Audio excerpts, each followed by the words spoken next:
Welcome back, Sword Secret Agents.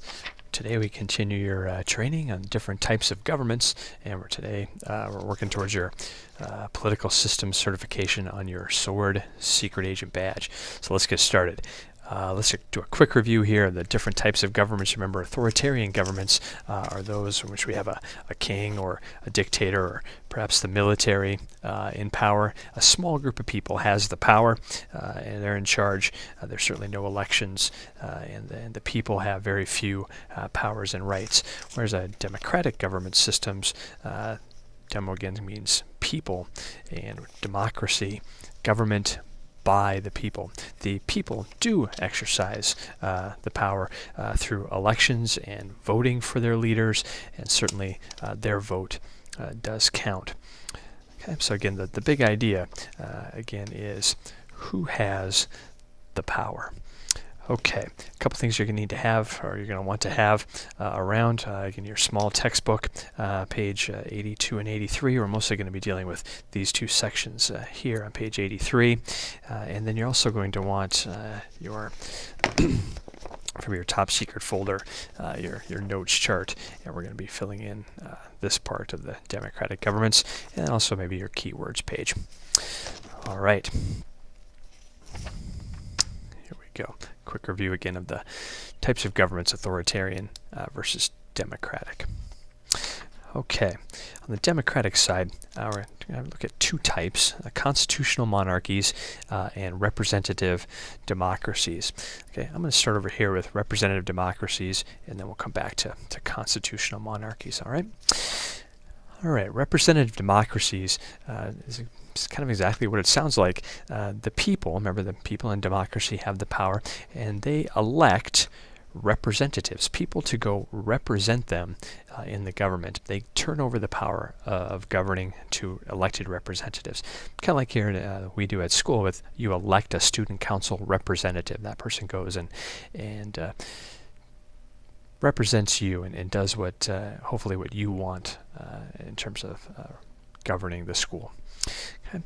Well, in a representative democracy, people elect their leaders to places like Congress, or whether you call it Congress in the United States, or whether or not you call that Parliament, like in Canada or in India.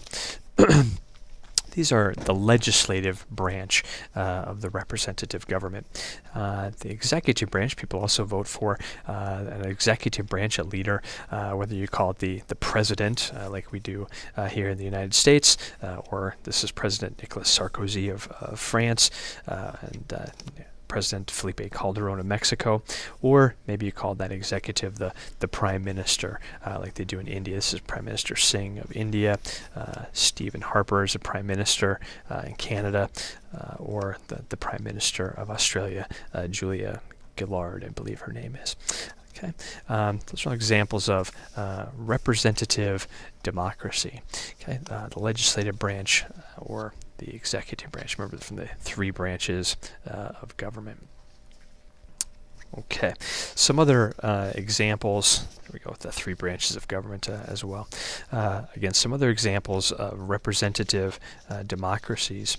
Okay, other examples of representative democracies: United States, Canada, we mentioned, Mexico, France, India, Australia, all examples, and there are several others.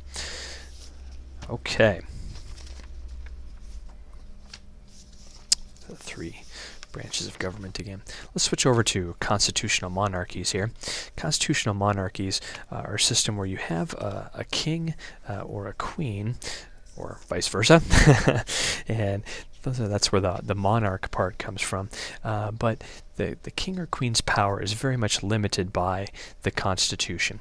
So the monarchs have very limited powers. Really, the power to govern is in the hands of elected representatives. Much like in the representative democracy, the real power to govern lies with the elected representatives.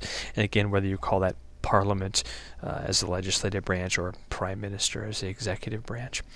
Now, probably the most famous constitutional monarchy we think of is in the UK, where they have a queen. This is Queen Elizabeth, but Queen Elizabeth doesn't really exercise the governing power. I'll put a little sign over the top of her. Really, the executive, or really the governing power, lies with the legislative branch, which is Parliament, Big Ben there, and this is the Prime Minister in the UK. David Cameron is the current Prime Minister. Really, the governing power lies with the elected representatives. Okay, so some other examples of constitutional monarchies here. Again, we have the UK, which we just mentioned. Spain, this is their King Juan Carlos. The Netherlands, I believe their Queen Beatrix is in your textbook on page 83. Japan is a constitutional monarchy, as is Thailand. This is the king of Thailand, a revered figure in Thailand. Again, the big difference between a constitutional monarchy and an absolute monarchy like we have here in Saudi Arabia is this part right here. In an absolute monarchy, which again is an example of an authoritarian government, the monarch has complete and absolute power. Whereas in a constitutional monarchy, once again, the power really to govern lies with the elected representatives and not with the king or the queen. That's the big difference between the two. Again, it all goes back to that big idea of who has the power. Is there any question about which type of government is, whether it's authoritarian or democratic? Just go back to that big idea. Who has the power? Again, in democratic governments, it's the people.